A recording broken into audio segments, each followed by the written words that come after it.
जो ये पवित्र पावन शिव महापुराण की कथा का लाभ आप और हम ले रहे हैं। और कितने भाग्यशाली हैं आज शिव महापुराण के इस फुलेरे का दर्शन हरतालिका तीज के इस पवित्र अवसर पर भगवान देवादिदेव महादेव की कृपा से संपूर्ण विश्व, सारा देश विदेश आज आस्था चैनल के माध्यम से शिव महापुराण के फुलेरे का भी दर्शन कर रहा है।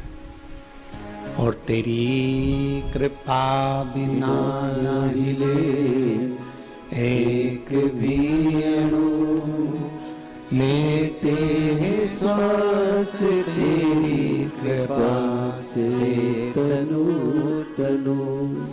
बखान क्या करूं मैं राखों के ढेर का, चपटी भगोत ने खजाना कुबेर का।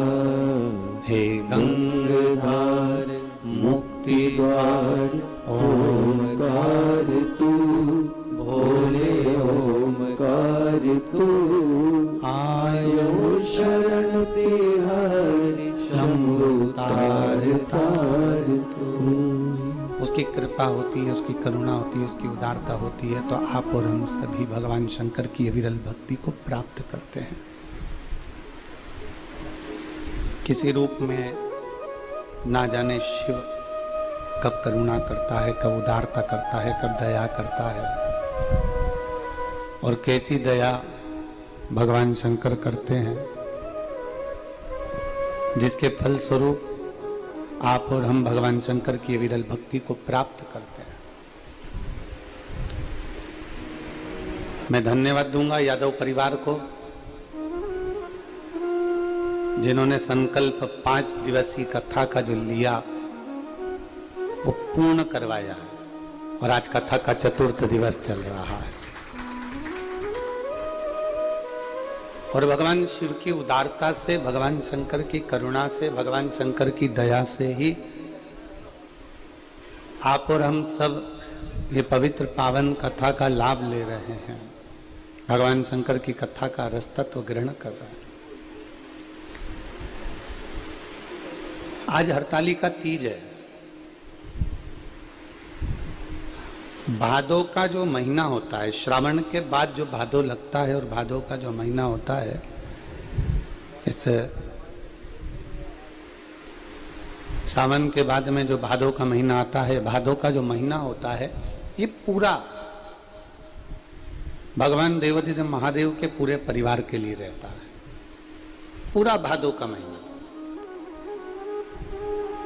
भगवान शंकर के पूरे परिवार के लिए ये भादो का महीना रहता है। आप देखिए, सावन में अपन दर्शन करते हैं, श्रावण महीने में अपन 1 लोटा जल देवादिदेव महादेव को समर्पित करते हैं। सावन के महीने में अपन भगवान शंकर की स्तुति करते हैं। सावन के महीने में अपन भगवान शिव की आराधना करते हैं, भगवान शंकर की अर्चना करते हैं। और भादो के महीने में माँ पार्वती जी की आराधना करते हैं। भादो के महीने में हम माँ पार्वती की आराधना कर रहे हैं, भगवान श्री गणेश जी महाराज की आराधना कर रहे हैं। तो सावन का महीना शिव जी का तो है, पर भादो का जो महीना है वो भगवान शंकर के पूरे परिवार का, पूरे परिवार का। शिव जी का संपूर्ण परिवार, भगवान देवादिदेव महादेव का पूरा परिवार भादो के महीने में पूजा जाता है। हरतालिका आई, देवऋषि नारद जी के कहने पर देवऋषि नारद जी ने माता पार्वती जी को जो बाल्यावस्था में ज्ञानोपदेश दिया है। आवाज की सेटिंग करो, खींच रहा। पार्वती जी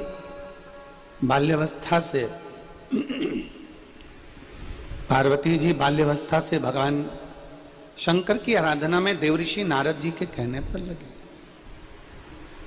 देवऋषि नारद जी के कहने पर माता पार्वती जी भगवान शंकर की आराधना कर रही है।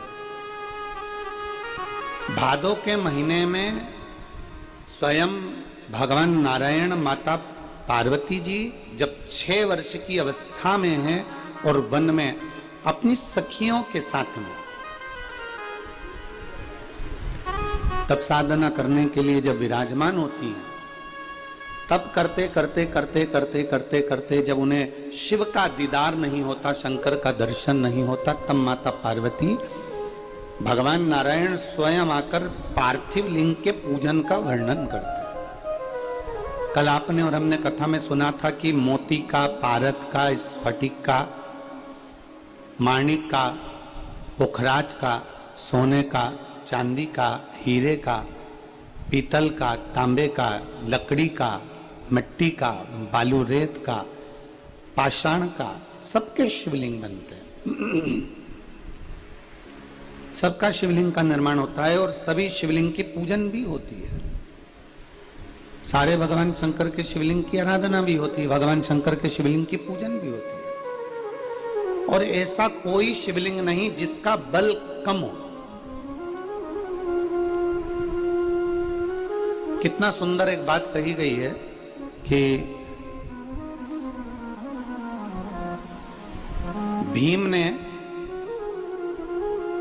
युधिष्ठिर और अर्जुन का संकल्प पूरा करने के लिए लकड़ी एक वृक्ष को काट दिया था और नीचे की जड़ को ऐसा गोल बना दिया था शिवलिंग की आकृति का। और शिवलिंग की आकृति का गोल बनाकर भीम और अर्जुन से कह दिया कि तुम्हारा नियम है ना रोज जल चढ़ाकर भोजन करने का, ये देखो ये शिवलिंग है, पूजन करो और जल चढ़ाओ और भोजन करो। अब उन्होंने जल चढ़ाया और जल चढ़ाकर उन्होंने भोजन करा।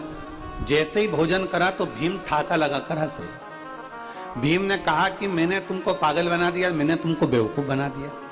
मैंने पेड़ को काट दिया, जड़ को मैंने शंकर की शिवलिंग की आकृति दे दी और मैंने शंकर की शिवलिंग की आकृति देकर मैंने शंकर की शिवलिंग की आकृति देकर मैंने तुमसे उस पर जल चढ़वा दिया। मैंने जल चढ़वा दिया और जब मैंने जल चढ़वाया, जब मैंने तुमसे जल चढ़वाया और तुमने जल चढ़ाकर भोजन भी ग्रहण कर लिया। जल चढ़ाया मेरे कहने पर, वो भोजन भी ग्रहण कर लिया। अब कई माताएं ऐसी हैं, कई भाई ऐसे हैं, कई बहनें ऐसी हैं जो शिव महापुराण की कथा को सुन सुनकर मंदिर जाती हैं।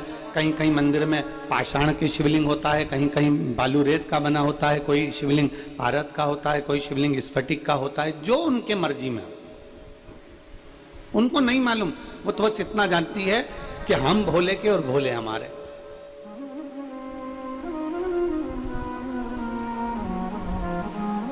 कई कई माताएं कहती हैं गुरुजी हम जिस मंदिर में जल चढ़ाने जाते हैं वहां का जो शिवलिंग है उसकी दिशा पूरब में, कोई कह देता है पश्चिम में है, कोई कह देता है दक्षिण में है, कोई कह देता है उत्तर में है, कोई कहता है हमको मालूम ही नहीं कि हम जिस मंदिर में जल चढ़ा रहे हैं उसकी दिशा किस ओर है। क्या हम मंदिर में जल चढ़ा रहे हैं और भगवान शंकर हमारे जल को स्वीकार कर रहा है? क्यों नहीं करेगा? भगवान शिव उसको स्वीकार क्यों नहीं करेगा? भगवान शंकर क्यों ना स्वीकार करेगा? बस क्या चाहिए? भगवान शंकर ये नहीं देखता कि तुम भगवान शिव को क्या दे रहे हो। मेरे ओघड़दानी मेरे शंकर भगवान तो कहते हैं कि निर्मल मन सो मोहि पावा, मोहि छल छिद्र कपट ना भावा। तुम दिल से हृदय से मुझे जो चढ़ा रहे हो मैंने उसको स्वीकार करा। कल कथा में कहा था कड़प का चरित्र। कल कड़प के चरित्र का वर्णन करते हुए अपन ने सुना था कि उसने अपने मुख में जल भर लिया था क्योंकि उसके पास में पात्र नहीं था।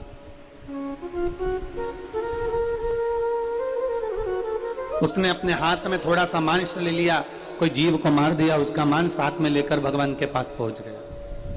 वो नहीं जानता था, थोड़े से बेलपत्र की जगह पर उसने पत्तियां तोड़ ली और भगवान के मंदिर पहुंच गया। तो क्या शिव नहीं मिले?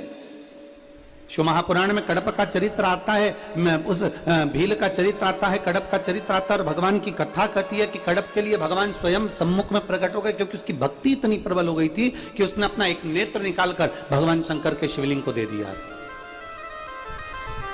उसकी इतनी भक्ति प्रबल हो गई थी। जब व्यक्ति का विश्वास, जब व्यक्ति की दृढ़ता, जब व्यक्ति का भरोसा पक्का होता है तो शंकर उसे स्वीकार करते ही हैं। जैसे आज यादव परिवार ने भले प्रशासन कह दिया कि कथा बंद कर दो, कथा विराम दे दो, और कथा विराम वहां पर हो गई होगी पंडाल में, पर कथा तो कथा है। पर आपका भरोसा जब मैं धन्यवाद दूंगा यहाँ पूरे परिवार को, मुकुल जी को, हर्ष जी को, वर्धन जी को, लक्ष्य जी को, सबको साधुवाद देता हूं मैं कि आपका लक्ष्य जो पूर्ण करा आपने जो विचार कर लिया कि हमारा भरोसा दृढ़ है हमारे शिव के प्रति, हमारा विश्वास दृढ़ है शंकर के प्रति, तो शंकर ने उसको पूर्ण करने का जब आपने भरोसा रख लिया, विश्वास रख लिया, तो मेरे ओघड़दानी आज चतुर्थ दिवस की कथा में पहुंच गए और कल की कथा 5वें दिवस में पहुंच जाएगी।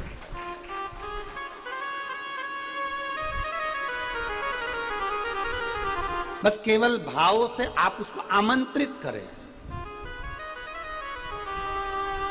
एक बीच में एक भजन आया था, लोगों ने बहुत गुनगुनाया, अपने अपने स्टेटस पे भी लगाया, अपने अपने मोबाइल पे भी लगाया कि मेरी कुटिया के भाग खुल जाएंगे जब घर में राम आएंगे।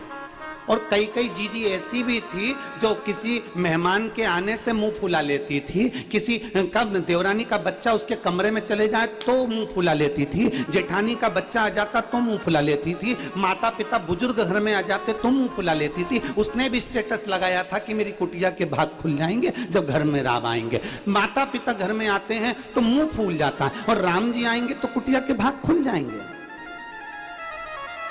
जरा विचार करिए, अपने भीतर का एक भाव प्रकट करिए कि हमारे घर का बुजुर्ग, हमारे घर की माँ, हमारे घर का पिता, हमारे घर के बच्चे अगर भूलवश कोई गंदगी कर भी दिए हैं, हमारे घर का कोई सामान, कोई हम जिस कक्ष में रुके हैं वहाँ टेडी बियर घर सा रखा हुआ है, तो अब बच्चे लोगों का खिलौना रखा हुआ है, तो मान लो कोई दूसरा बच्चा उस कमरे में आ गया, उसने टेडी बियर उठाया यहाँ से वहां रख दिया, कोई खिलौना उठाया, कोई गुड़िया उठाई, कोई खिलौना उठा के यहाँ से वहां रख दिया, तो क्या अपन नाराज होंगे? नहीं, क्योंकि खिलौने होते काहे के लिए? बच्चों के खेलने के लिए। चाहे अपने बच्चे खेल रहे हो, चाहे देवरानी के, चाहे जेठानी के, चाहे परिवार वालों के, ननंद के, रिश्तेदारों के, किसी के भी बच्चे खेल रहे हैं, खेल तो खिलौने से रहे हैं। तो ये हमारे भीतर का एक भाव प्रकट करता है कि हम भजन तो लगा रहे हैं, हम स्टेटस भी लगा रहे हैं, हम इंस्टाग्राम पे भी डाल रहे हैं कि मेरी कुटिया के भाग खुल जाएंगे जब घर में राम आएंगे। और मालूम पड़ा घर में बूढ़े माँ बाप आ गए तो मुंह फूल गया,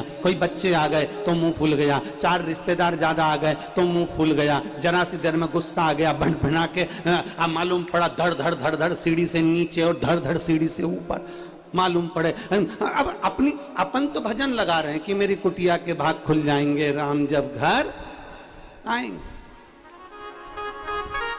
कुटिया के भाग कब खुलेंगे? राम जी को हमने नहीं देखा, राम जी को हमने नहीं छुआ, राम जी को हमने स्पर्श नहीं किया, पर हमारे माँ बाप के रूप में, हमारे घर के बुजुर्ग के रूप में, माँ बाप के रूप में आज भी राम बसते हैं, हमारे घर के बुजुर्ग के रूप में आज भी राम दिखते हैं। तो हम ये कहें कि हमारी कुटिया के भाग खुल जाएंगे जब राम घर आएंगे। कौन से राम? अपने माता पिता के रूप में, अपने घर के बुजुर्ग के रूप में, आपके घर के बड़ों के रूप में, आपके घर के सत्कार के रूप में। जब कोई अतिथि आ रहा है तो समझो मेरे राम आ रहे हैं, माता पिता आ रहे हैं तो मेरे राम आ रहे हैं। घर में तुम अपने माता पिता को 1 गिलास पानी पिला रहे हो, समझ लो मेरे राम को मैं जल पिला रही हूँ। अपने घर में अपन किसी बड़े का आदर कर रहे हैं, समझो कि मैं राम का आदर कर रही हूँ। आप किसी बड़े का सत्कार कर रहे हो, ये समझे कि मैं अपने घर में राम जी का सत्कार कर रही हूँ। मेरी कुटिया के भाग खुल जाएंगे जब राम घर। और एक लाइन और उसमें थी, क्यों रे सेलन, क्या थी वो? राम आएंगे तो अंगना बुहारूंगी। अब देखो कितनी सुंदर बात है, राम आएंगे तो अंगना सजाऊंगी। मालूम पड़ा कोई अपने घर के बुजुर्ग आ गए तो पहले से ही मोबाइल उठा के रखाऊंगी। कौन आ गए? देवरानी के बच्चे आ गए, कौन आ गए? जेठानी के बच्चे आ गए, कौन आ गए? घर में 4 मेहमान आ गए। क्या करना है? सबसे पहले सामान छुपा के रख दो। एक पति ने अपनी पत्नी से कहा, सुनो कल मेरा दोस्त भोजन करने आएगा, ये घड़ी छुपा के रख देना। कल मेरा मित्र भोजन करने आएगा, तुम ये घड़ी छुपा देना, जूता छुपा देना, चप्पल छुपा देना और ये गुलदस्ता छुपा देना। पत्नी ने कहा क्यों, तुम्हारा दोस्त चोर है? पति बोला नहीं, वो अपने सामान को पहचानता है, वो अपने सामान को पहचानता है। हम गीत गा रहे, राम आएंगे तो अंगना सजाऊंगी, दीप जला के दिवाली में मनाऊंगी। अब राम आएंगे तो मैं अंगना सजाऊंगी, दीप जला के दिवाली मनाऊंगी, मालूम पड़े जीवान चला के मैं होली मनाऊंगी। अब आप किसको, पहले तो राम कौन? राम मेरे माता, राम मेरे पिता, राम मेरे घर के बच्चे, राम मेरे घर के बुजुर्ग, राम मेरे घर का इष्ट, राम मेरे घर का आदरणीय, राम मेरे घर का अतिथि। आज महाराष्ट्र में लोग कहते हैं अतिथि देवो भव, अर्थात हमारे घर में अगर अतिथि आया है, हमारे घर में कोई गुरु आ गया, हमारे महाराष्ट्र में कहते हैं अगर गुरु घर में आ जावे, कोई अतिथि घर में आ जावे, समझ लो दीपावली आ गई, स्वयं दिवाली हमारे घर में आ गई, खूब त्योहार हमारे घर में हो गया, खूब लड्डू बन रहा, पेड़ा बन रहा। सुबह सुबह हमारी माता जी और बहुएं मिलके रोटी को चूर के उसमें घी शक्कर मिला के इतना बड़ा लड्डू बनाकर और हमारे विकास महाराज जी को दे दी और ऊपर कहा, कहने लगे जाओ गुरु जी को दे देना। अब हमने कहा क्यों रही है, लड्डू तो चूर में कहा है। हमने कहा ठीक है, पर हम इतना घी नहीं खाते। तो क्या नीचे माता जी बोल रही हैं हरियाणा आए हो तो मक्खन और घी तो खाना पड़ा। ये एक प्रेम है, ये एक आनंद है, ये एक वात्सल्यता, ये करुणता। राम आएंगे तो कुटिया दीप जला के दिवाली में मनाऊंगी। भगवान अगर घर में बुजुर्ग माता पिता आ जाएं, घर में अगर कोई बच्चे आ जाएं, घर में 4 मेहमान आ जाएं, तो हम दीपावली के लिए दिए जलाएं चाहे ना जलाएं, पर इतना जरूर करना, अपनी जिह्वा से आदर के वचन जरूर कहना, सत्कार के वचन जरूर कहना कि मेरे घर में मेरे परमात्मा आज प्रवेश करे हैं, मेरे घर में आज भगवान प्रवेश कर रहे हैं। ये एक आनंद था, ये एक आनंद का विषय है। आज हमारे कथा के यजमान श्री मुकुल जी यादव जी का जन्मदिन भी है, उनको बहुत बहुत साधुवाद। एक बार जोरदार ताली बजाकर उनके साधुता। आओ मुकुल जी जरा इधर आओ, इधर आओ, इधर जाओ।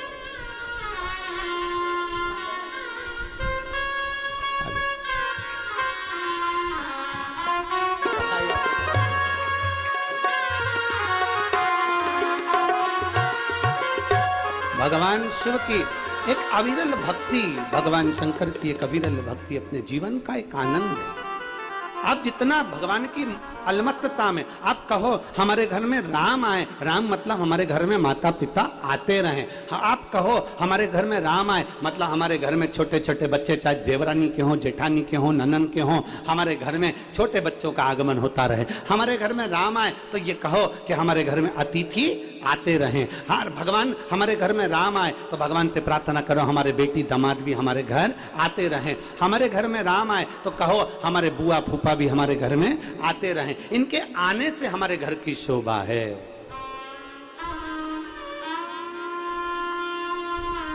घर में मेहमान आ जाए और अपना मुंह फूल जाए और अपना स्टेटस लगा रहे राम आएंगे तो झुपड़िया सजाऊंगी, मालूम पड़े मुंह फूला के अपने कमरे में चली जाऊंगी, तो कहां मतलब था? एक भाव अपने भीतर प्रकट करे।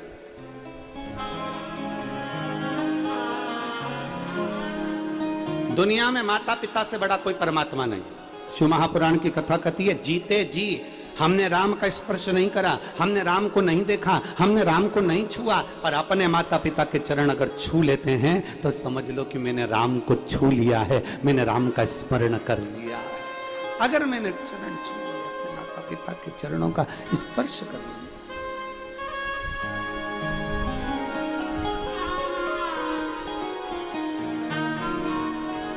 शिव पुराण कह रही है, भगवान शंकर का चरित्र कह रहा, भगवान शंकर का संवाद कह रहा।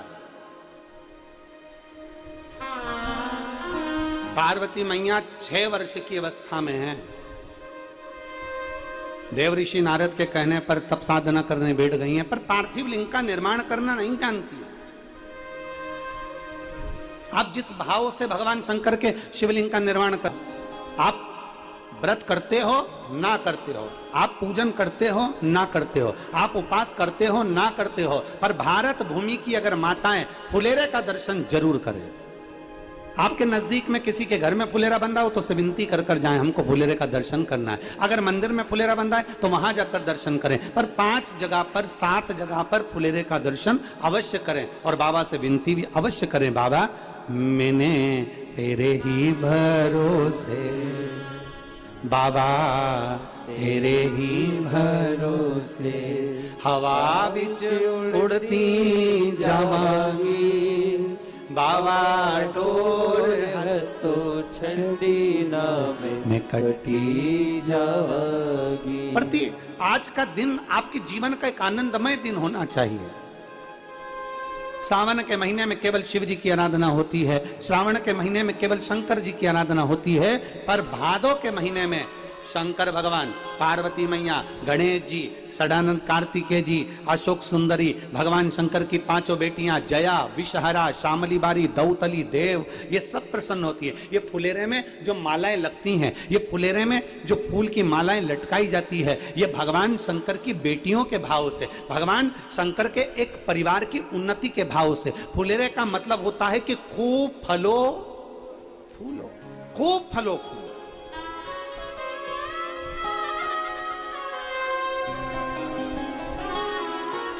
जितना आनंद ले सकते हो उतना जीवन का आनंद लो। आनंदमय अपने जीवन को जीने का प्रयास करिए। हम आधे से ज्यादा चिंता में पड़कर अपने जीवन के आनंद को खो बैठते हैं, अपने जीवन के आनंद को खो बैठते हैं। एक लड़के ने भरी सभा में चिल्लाकर कह दिया, मैं कुतुब मीनार को सिर पे रखकर मुंबई लेकर जा सकता हूं। किसको? जम के बोलो जरा। कुतुब मीनार। मैं कुतुब मीनार को सिर पर रखकर मुंबई लेकर जा सकता हूं दिल्ली से। मीडिया के पास बात पहुंच गई, पूरे विश्व में खबर पहुंच गई और मीडिया वाले उस लड़के के पास पहुंच गए कि तुमने संकल्प लिया है, तुम कह रहे हो, तुमने वचन दिया कि मैं कुतुब मीनार को सिर पर रखकर मुंबई तक लेकर जाऊंगा। क्या ये सच है? सत्य है? मीडिया वालों ने पूछा तो लड़के ने कहा बिल्कुल सत्य है, बस उठाकर कोई को सिर पे रखना पड़ेगा। बिल्कुल सत्य है, पर कोई उठाकर मेरे सिर पर रखे तो मैं लेकर चले जाऊं। मीडिया वालों ने कहा ये तो पागल बना दिया, वापिस चलो, वापिस चलो।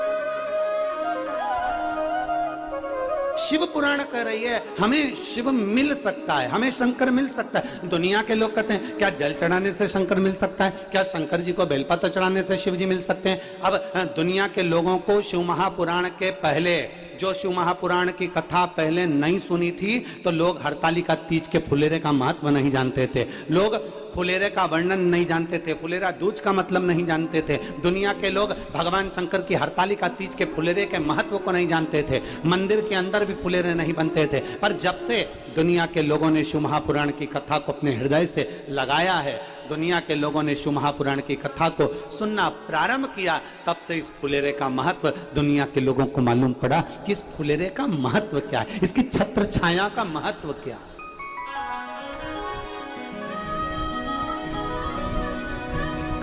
एक छत्र छाया का महत्व क्या होता है?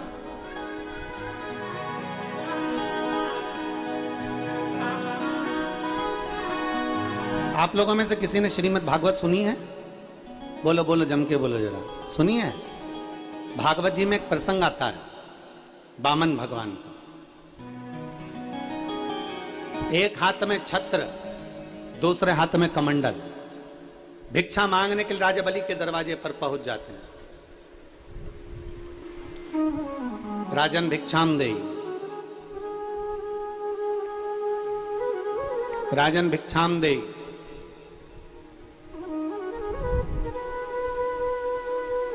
राजा बलि को सूचना मिल जाती है, भिक्षा देने के लिए आते हैं।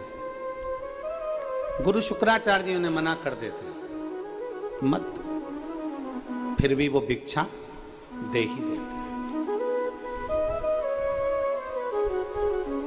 वामन भगवान से माता लक्ष्मी जी ने एक प्रश्न किया भगवान नारायण से, जरा समझिएगा, श्रीमद् भागवत का बड़ा सुंदर भाव। माता लक्ष्मी जी ने वामन भगवान से, भगवान नारायण से एक प्रश्न किया कि आप भिक्षा मांगने के लिए जा रहे हो, कमंडल लेकर जा रहे हो, यहां तक तो ठीक है, पर ये छत्र भिक्षा मांगने के लिए छत्र की क्या जरूरत है? इस छत्र की क्या जरूरत पड़ गई जो भिक्षा मांगने के लिए आप छाता लेकर जा रहे हो? अगर कोई ब्राह्मण किसी के दरवाजे से कुछ लेने के लिए जाए और बड़ा ठाट बाट में छत्र लगाकर, सोने का चंवर डोलाते हुए, सोने चांदी की खड़ाऊओं को धारण करते हुए, चंदन खड़ाऊ पहनकर, खूब सुंदर परिधान, खूब सुंदर वस्त्र आभूषण पहनकर अगर किसी यजमान के यहाँ जाए और यजमान के यहाँ जाकर कहे भिक्षाम देहि, तो यजमान भी अंदर से कहेंगे बताओ इतना ठाट में तो आया है,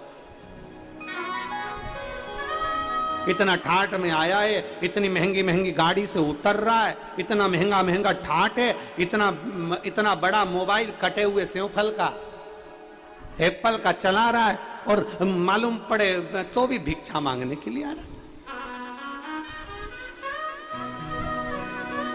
अब उसके भीतर एक भाव प्रकट कि ये कैसा, तो लक्ष्मी जी ने भगवान नारायण से कहा कि आप भिक्षा मांगने के लिए जा रहे हो, आप भिक्षा लेने के लिए जा रहे हो राजा बलि के दरवाजे पर, एक हाथ में तुम्हारे कमंडल है चलेगा, दूसरा बाजू में चटाई रखी है वो भी चलेगा कि आसन पे बैठना है, पर ये छत्र लेकर जाने की क्या जरूरत है? भगवान नारायण मुस्कुरा दिए और भगवान विष्णु ने मुस्कुरा कर कहा लक्ष्मी ये छत्र मैं अपने लिए लेकर नहीं जा रहा हूं, ये छत्र मैं अपने लिए लेकर नहीं जा रहा हूं। तो छत्र किसके लिए लेकर जा रहे हो? छत्र किसके लिए लेकर जा रहे हो?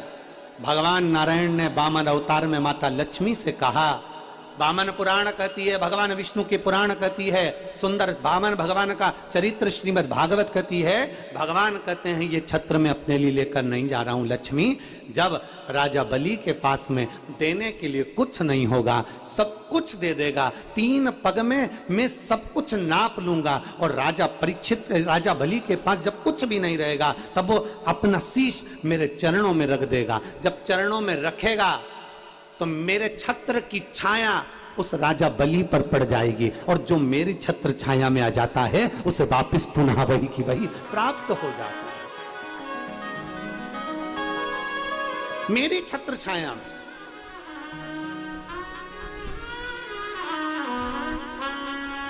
भगवान गिरि गोवर्धन नाथ जी की परिक्रमा करने के लिए दुनिया के लोग जाते हैं। मेरे कांतानाथ जी की परिक्रमा करने के लिए लोग चित्रकूट जाते हैं, कामदगिरी बाबा की। द्रोणार्थ की परिक्रमा करने के लिए स्वयं काशी में जाते हैं, 5 कोस। भगवान जब हम परिक्रमा करने के लिए जाते हैं तो हमारे मन में यह भाव आता है कि गिरिराज जी की परिक्रमा क्यों, गोवर्धन नाथ जी की परिक्रमा क्यों, पूरा भारत का व्यक्ति गिरिराज बाबा की परिक्रमा करने के लिए जाता है, क्यों? तो क्योंकि वो भगवान कृष्ण ने अपनी उंगली पर धारण करा, छत्र बनाकर धारण करा, और सारे ब्रजवासियों से, सारे जीवों से कह दिया कि तुम इसकी छाया में आ जाओ, जब तुम इसकी छाया में आ जाओगे तो मेरी छत्र छाया में आ जाओगे, और मेरी छत्र छाया में आ गए तो तुम्हें सब कुछ प्राप्त। फुलेरे का दर्शन करिए, 1 लोटा जल चढ़ाइए, भगवान शंकर का गुणगान करिए, शिवालय जाओ। हम क्यों कहते हैं मंदिर अपने क्या घर में नहीं है? क्या घर में शंकर नहीं है? क्या घर में शिवलिंग नहीं है? पर फिर भी हम कहते हैं कि मंदिर जरूर जाओ। घर में शिवलिंग है, घर में आराधना कर रहे हो, घर में पूजन कर रहे हो, पर मंदिर जरूर जाओ। क्यों जाओ मंदिर? क्या घर में शंकर जी नहीं है? क्या घर में शिवलिंग नहीं है? हमारे सोसाइटी के मंदिर में क्यों जाएं हम? वो तो अभी विराजमान हुआ, 2 साल पहले ही मंदिर बना, 3 साल पहले ही मंदिर बना। भले कुछ भी हो पर मंदिर तक जाओ। तेरे मंदिर में आना मेरा काम है और मेरी बिगड़ी बनाना तेरा काम है। हम तेरी चौखट तक आ ही गए, मुझे दर्श दिखाना तेरा काम। हम जाएं उसकी चौखट तक, हम पहुंचे उसके दरवाजे तक।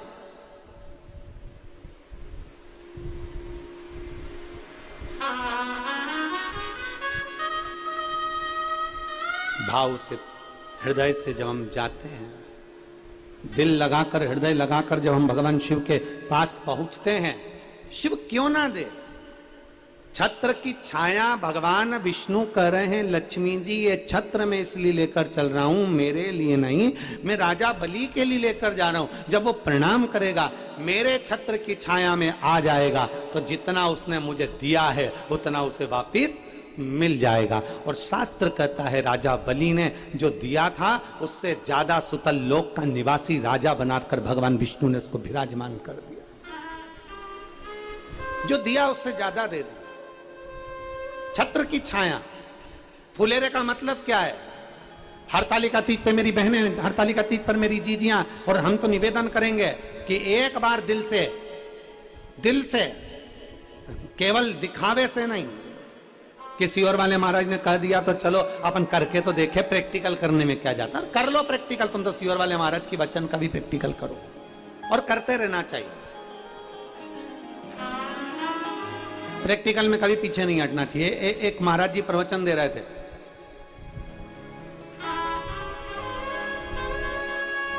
प्रवचन देते देते उन्होंने कह दिया मदिरा नहीं पीना चाहिए, शराब नहीं पीना चाहिए। शराब पीने वाला व्यक्ति गटर में पड़ा होता है, नाली में पड़ा होता है। महाराज का पहचान वाला बैठा था, उठ के खड़ा हो गया, चिल्लाकर बोला, ओ महाराज इतना बड़ा बड़ा प्रवचन दे रहा, तेरा सग्गा भाई पी के तो गटर में पड़ा। तो इतना बड़ा बड़ा प्रवचन दे रहा है, तेरा सग्गा भाई पी के नाली में पड़ा, तो हमको ज्ञान दे रहा है, अपने भाई को क्यों नहीं देता?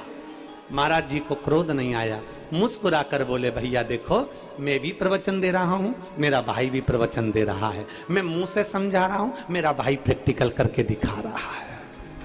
अब मर्जी तुम्हारी है कि तुम समझोगे कैसे, मन तुम्हारा है, तुम उसको धारण करोगे कैसे, तुम अपनी चित्तवृत्ति में कैसे उतारोगे, ये तुम्हारे ऊपर। कई लोग कहते हैं हम एक बार करके तो देखें, आखिर सियोर वाला महाराज बोला है तो करके तो देखें। हम कहे कैसे भी जाओ, तुम जाओ तो सही, जब उसकी छत्र छाया में उसके फुलेरे का दर्शन करने के लिए जाओगे, उसके पुष्प का दर्शन करने के लिए जाओगे, तो हरतालिका तीज के दिन हम कहें भादो, सावन का महीना केवल शिव का है, भादो का महीना मेरे शंकर के पूरे परिवार का है। जब हरतालिका तीज का फुलेरा बनता है, उसके दूसरे दिन गणेश जी आ जाते हैं, गणेश जी के बाद रिद्धि सिद्धि आ जाती है, रिद्धि सिद्धि के बाद स्वयं षडानंद कार्तिक आ जाते हैं, षडानंद कार्तिक के बाद में नारायण लक्ष्मी को लेकर दिवाली के टाइम आ जाते हैं। ऐसा शरद पूर्णिमा की चंद्रमा आ जाती है, अमृत तत्व बरसने लगता है। हरतालिका तीज के बाद त्योहार क्यों चालू होते हैं? भादो की हरतालिका तीज के बाद में, हस्त नक्षत्र के बाद ये त्योहार क्यों चालू होते हैं? क्योंकि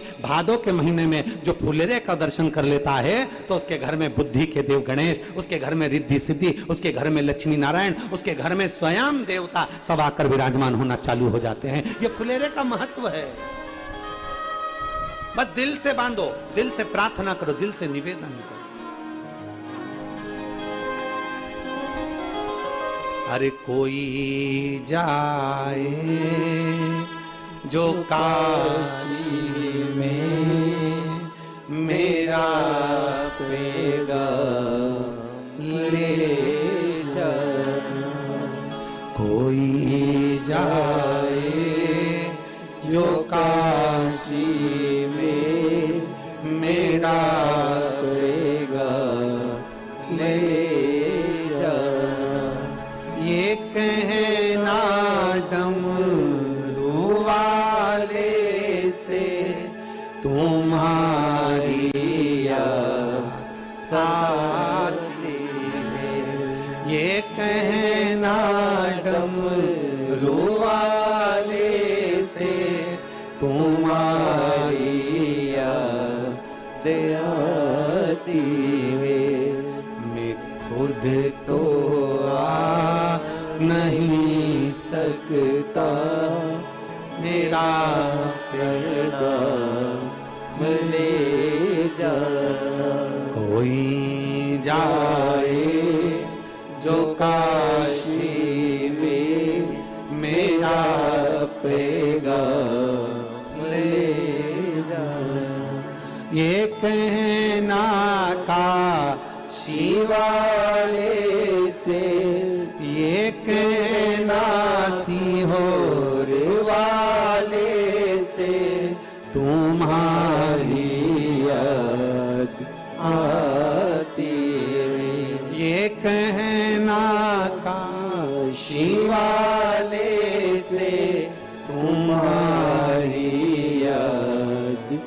जाती है। देखो लगन हो।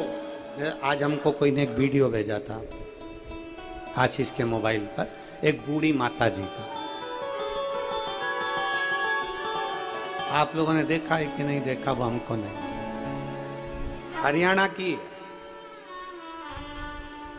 पंडाल में पहुंची थी कथा सुनने के लिए, और पंडाल में हम नहीं पहुंचे है? और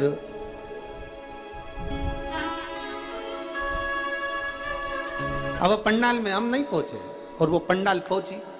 आप लोगों ने देखा कि नहीं देखा वो वीडियो हमको नहीं मालूम, पर उसका भाव कितना प्रबल था, इतना प्रबल उसका भाव। जरा दिखाओ, जरा चैनल पे है तुम्हारे पास, चला दो जरा।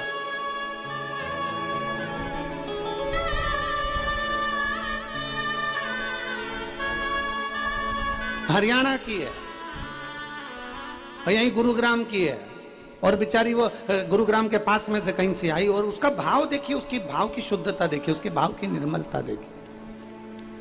जरा विचार करिए उसके भाव का।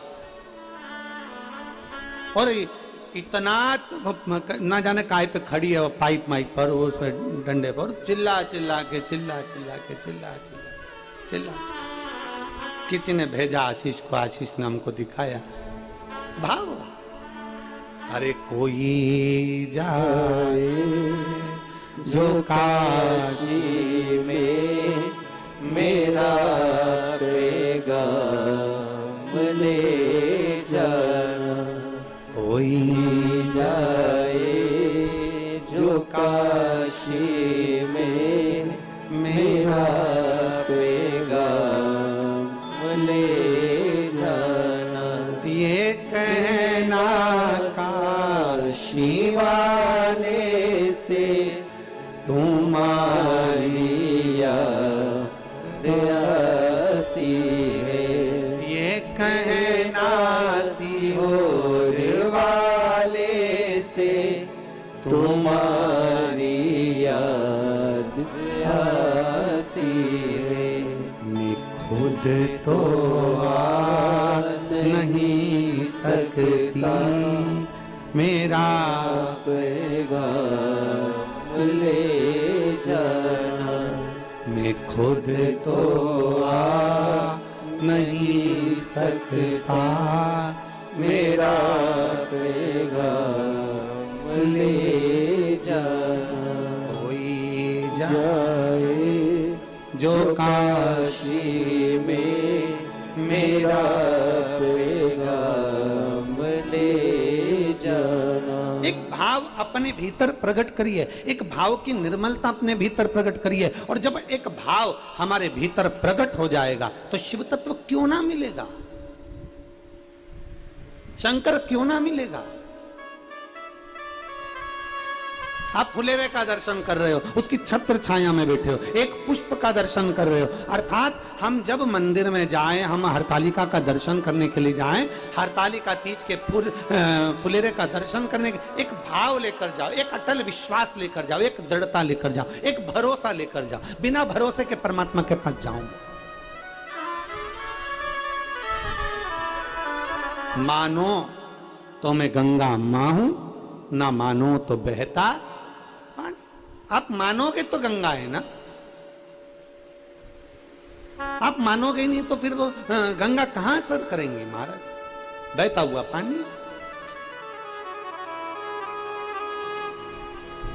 आपके ऊपर निर्भर करता है कि हम शिव को कैसे प्राप्त कर सकते हैं,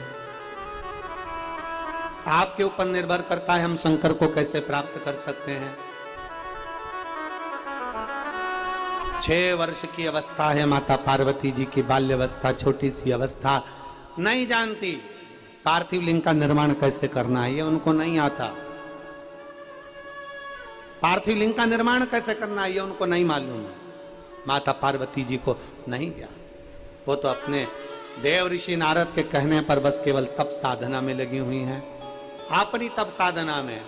नमः शिवाय, ओम नमः शिवाय, नमः शिवाय, ओम नमः शिवाय, नमः शिवाय, ओम नमः शिवाय, नमः शिवाय, ओम नमः शिवाय। अपनी तप साधना में माता पार्वती जी लगी हैं, पंचाक्षर मंत्र का जाप कर रही हैं, षडाक्षर मंत्र का जाप कर रही हैं, बड़े प्रेम से भगवान शिव को पुकार रही हैं, बड़े प्रेम से, एक विश्वास के साथ। पार्थिव लिंग का निर्माण करना नहीं आता उनको, और जब भरोसे के साथ, जब विश्वास के साथ भगवान शंकर के पार्थिव शिवलिंग का पूजन करने की एक भाव हमारे भीतर प्रकट होता है, पार्थिव लिंग के निर्माण का। जितनी हरतालिका तीज का पूजन करने वाली मेरी जीजियां हैं, उनसे निवेदन है, जब पार्थिव शिवलिंग आप घर में बनाएंगे हरतालिका तीज के पूजन के लिए, प्रदोष काल से आप पूजन करना प्रारंभ करते हो, दूसरे दिन तक प्रातः तक आपकी पूजन चलती रहती है, ब्रह्म मुहूर्त तक। तो जब आप पूजन करने के लिए पार्थिव लिंग का निर्माण करते हैं, जिनके यहाँ पर पूजन होती है वो, तो दिल से बाबा से प्रार्थना कर कर शिवलिंग बनाइए, दिल से माता पार्वती का निर्माण करिए, दिल से आप बाबा का, गणेश जी का निर्माण कर, दिल से आप उसका पूजन करिए, दिल से। किनको लेकर गई थी माता पार्वती जी?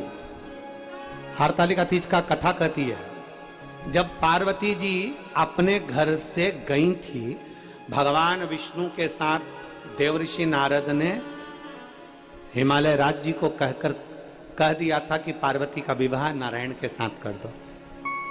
पार्वती को जैसे ही मालूम पड़ा, पार्वती जी अपना घर छोड़कर चली गई। अपनी दो सहेलियां थी साथ में, दो सखी,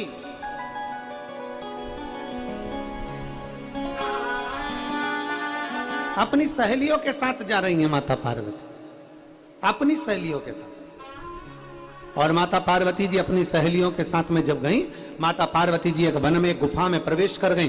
गुफा में प्रवेश कर कर वन में बैठकर माता पार्वती, दो सखी, और बहुत ध्यान लगाना महाराज, दो सखी कौन सी है? ये तो पार्वती जी की सखी लिखी है उन्होंने, और दो सखी कौन सी है? एक अपना मन, एक मन को सखी मानी, और एक अपना शरीर। ये दो चीज ऐसी है, कभी कभी ऐसा होता है कि शरीर तीर्थ तक पहुंच जाता है, 200-500 1000 रुपए खर्च कर कर तीर्थ तक चले गए, और मालूम पड़े वहां तुम्हारा मन ना लगे, तो फिर तीर्थ किस काम का? सखी दो, कभी भी तीर्थ करने जाओ, गंगा नहाने जाओ, मंदिर दर्शन करने जाओ, भगवान शंकर के फुलेरे का दर्शन करने जाओ, हरतालिका का दर्शन करने जाओ, चाहे तुम भगवान शंकर में, शंकर के मंदिर में एक लोटा जल चढ़ाने जाओ, तुम्हारा दिल करे तुम मंदिर में जाओ, पर निवेदन इतना है कि उसके साथ जाना जिसका दिल शंकर में लगता है। मालूम पड़े मोटरसाइकिल पे मम्मी ने कहा कि बेटा मुझे शंकर जी के मंदिर ले चल, और मोटरसाइकिल की जो भट भट चालू हुई, उतनी देर में उसका मुंह चालू हुआ, क्या मम्मी, क्या ढोंग में लगी हो, क्यों सियोर वाले के चक्कर में पड़ी हो, क्यों तू पागल हो गई? अपनी पत्नी को भी फिर वो ज्ञान देता रहता है, 24 क्यों जा रही है, पागल है क्या, मूर्ख है क्या, ये फुलेरे के दर्शन से कुछ होता है क्या? चल मैं फूल वाले के घर ले चलता हूं, वहां पर बहुत सारी माला टंगी होगी, तो उसी को देख ले।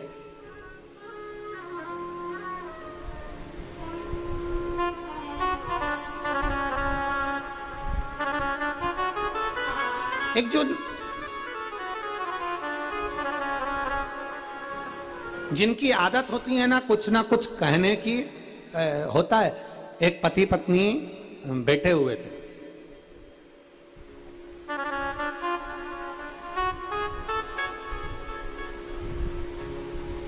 पति सुबह की चाय पी रहा था,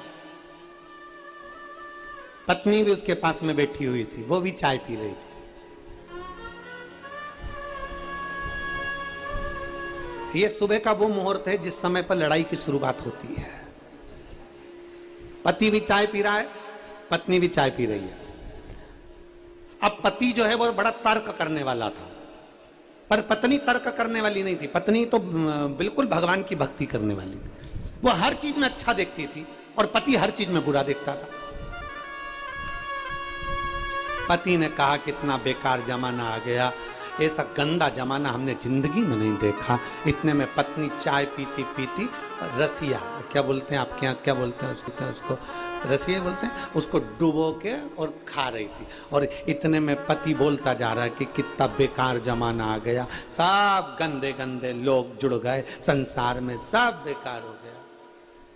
का वीडियो चला है तो बात देखो, एक हरियाणा की बूढ़ी माँ, उसका वीडियो देखिए जो आज कल कथा नहीं सुनने को मिली ना उसको, तो पंडाल में उसने कितना कितना चिल्लाया है, उसको देखिए। चालू करो जरा, उसकी आवाज आ रही है ना? क्यों आवाज ना आएगी तो फिर क्या मतलब वीडियो दिखाने से? रहने फिर क्या मतलब है? शंभु श्री शिवाय नमस्तुभ्यम, शिव तत्व है। तो अब वो अपन अपनी कथा पर चलें। जब चालू होगी आवाज माता जी की तब देखेंगे। हो चालू है।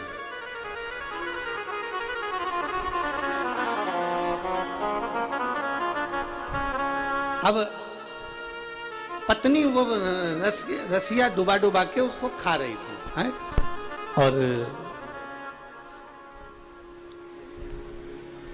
पत्नी रसिया डुबा डुबा कर उसको खा रही। अब पति बोला कि सब बेकार जमाना है, सब बेकार, सब बेकार, सारा बेकार जमाना।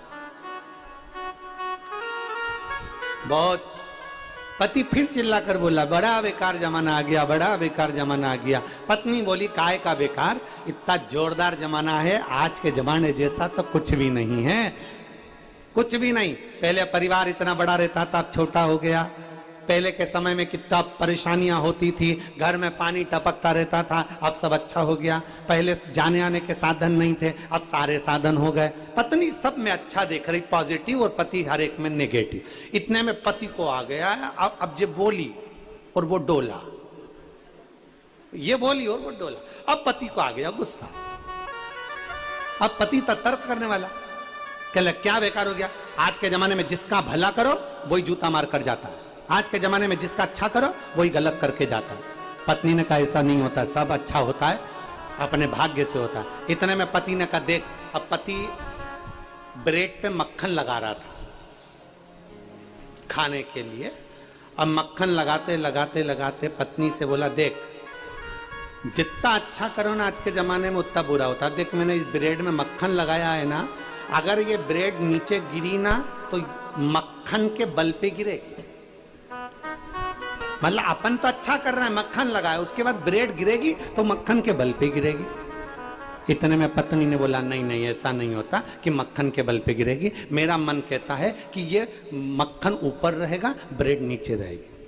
धीमा बजाओ भोलानाथ डमरू, धीमा बजाओ, धीमा बजाओ भोलानाथ डमरू, धीमा बजाओ, धीमा बजाओ भोला, धीमा बजाओ, धीमा बजाओ भोला, धीमा बजाओ, ओ धीमा बजाओ भोला, धीमा बजाओ, धीमा बजाओ भोला, धीमा बजाओ, अरे धीमा बजाओ भोलानाथ डमरू, धीमा बजाओ, धीमा बजाओ भोलानाथ, ताली से बजते हुए धीमा बजाओ।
सुन के ब्रह्मा जी आए, डमरू की धुन सुन के ब्रह्मा जी आए। ब्रह्मा जी आए संग ब्रह्माणी को लाए, ब्रह्मा जी आए संग ब्रह्माणी को लाए। ब्रह्मा जी आए संग ब्रह्माणी को लाए, ब्रह्मा जी आए संग ब्रह्माणी को लाए। अरे धीमा बजाओ भोलानाथ, धीमा बजाओ, धीमा बजाओ भोलानाथ, डमरू धीमा बजाओ। अरे धीमा बजाओ भोलानाथ, डमरू धीमा बजाओ, धीमा बजाओ भोलानाथ, डमरू धीमा बजाओ। अरे धीमा बजाओ भोला, धीमा बजाओ, धीमा बजाओ भोला, धीमा बजाओ। ओ धीमा बजाओ भोला, धीमा बजाओ, धीमा बजाओ भोला, धीमा बजाओ। अरे धीमा बजाओ भोलानाथ, डमरू धीमा बजाओ, धीमा बजाओ भोलानाथ, डमरू धीमा बजाओ। शंभो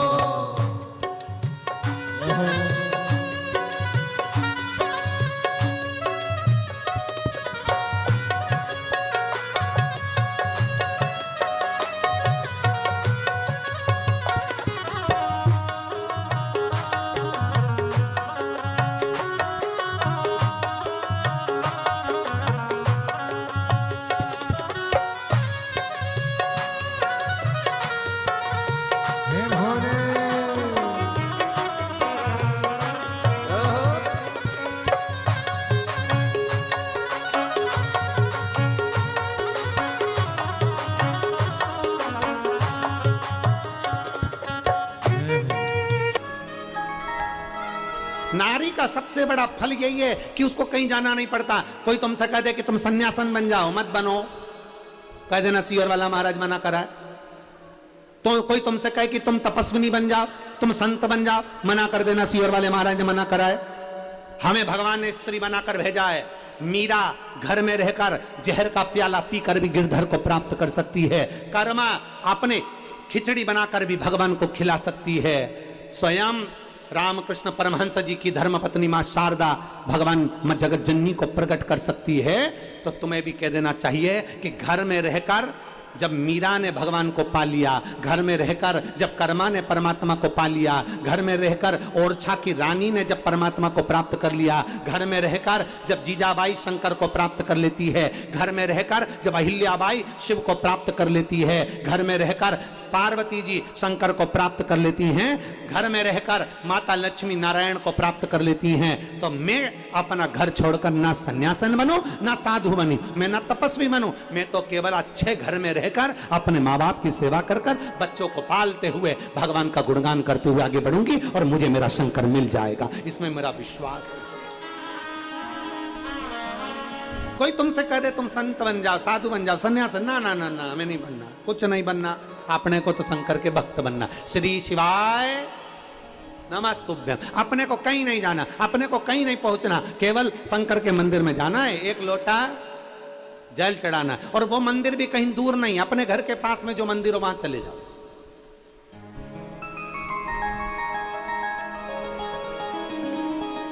पर शिव मंदिर जरूर है। एक कथा स्मरण नहीं आ रही।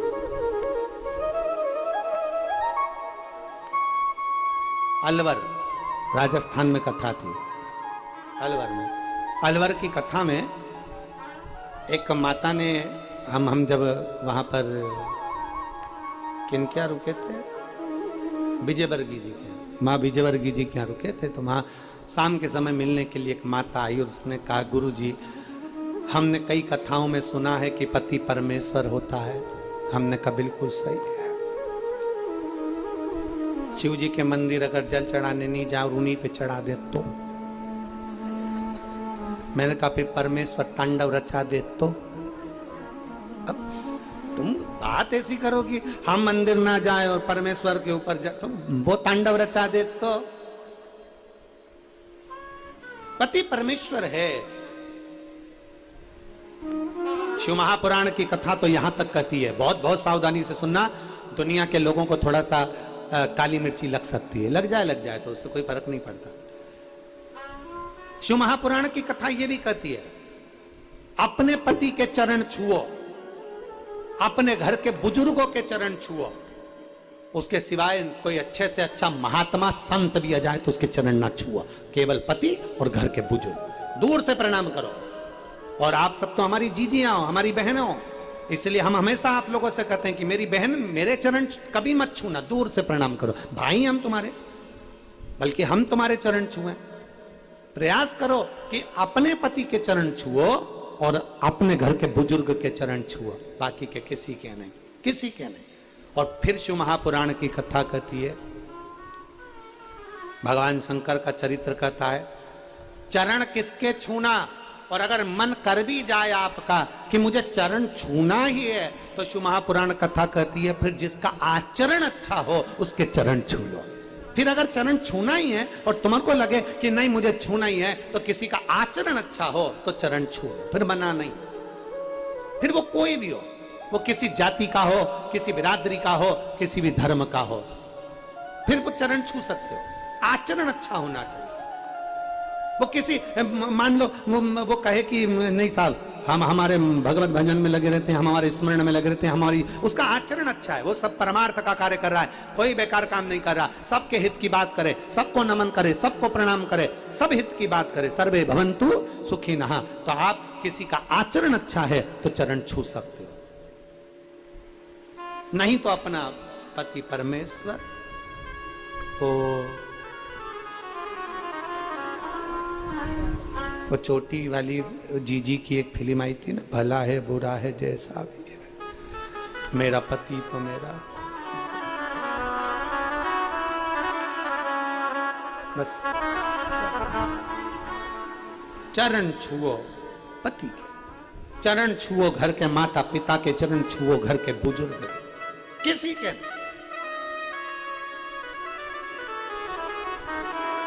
क्या भगवान मंदिर में मिलेगा? मीरा को घर में मिल सकता है, करमा बाई को घर में मिल सकता है, यशोदा जी को घर में मिल सकते हैं, अयोध्या नरेश, स्वयं अवध में माता कौशल्या के घर में अगर राम आ सकते हैं, तो यह विश्वास मानकर चलना, स्त्री को, नारी को भगवान ने ऐसी कृपा कर रखी है, मेरे शंकर ओघड़दानी ने स्त्री और नारी पर ऐसी करुणा कर रखी है कि इनको वन जाने की जरूरत नहीं, इनको जंगल जंगल ढोलने की जरूरत नहीं, इनको घर में रहकर अपने बुजुर्ग माता पिता की सेवा करना है, इनको घर में रहकर अपने बच्चों का भरण पोषण करना है, इनको घर में रहकर अपने परिवार को संभालना है, और परिवार को संभालते संभालते भगवान की भक्ति करना है। परिवार को संभालते संभालते, जब हम यादव जी के यहाँ आए थे पहले दिन 2 तारीख, तो वर्धन जी की मम्मी माता जी बैठी हैं, इन्होंने एक बात कही वर्धन जी की माता जी ने कि गुरुजी हमारी देवरानी और हम दोनों में बहुत अंतर है। हमने कहा क्या अंतर है तुम दोनों में? तो वर्धन की ये माता जी बोली, उनकी देवरानी भी बैठी है यहाँ, तो वर्धन की माता जी बोली देखो गुरुजी, हमारी देवरानी घर में रहती है, वो कहीं नहीं जाती, घर में रहकर ही कथा सुनती रहती है, टीवी का वॉल्यूम तेज कर देती है और घर में रहकर ही भगवान की भक्ति कर लेती है। हमारी देवरानी ने जाने का हक हमको दे रखा है, हमसे बोलती है जीजी तुम चले जाओ मैं संभाल लूंगी, जीजी तुम जाओ मैं संभाल लूंगी, जीजी तुम होके आ जाओ मैं संभाल लूंगी। तो हम दोनों का जो साझा है ना गुरुजी, वो भगवान की बड़ी कृपा है। तो ये शिव तत्व से प्राप्त हो, ये भगवान शंकर की अविरल भक्ति से प्राप्त हो, ये दृढ़ता, ये विश्वास, ये भगवान शिव की अविरल भक्ति से प्राप्त हो। कहीं मत जाओ, हम तो बाबा के भरोसे चलते हैं, हम तो बाबा के भरोसे चलते हैं ये दुनिया वाले जलते हैं ये दुनिया वाले जलते हैं हम तो बाबा के भरोसे चलते हैं हम तो बाबा के भरोसे चलते हैं भगवान के आश्रित होकर उसके आश्रित हो जाओ, फिर कोई दुख नहीं।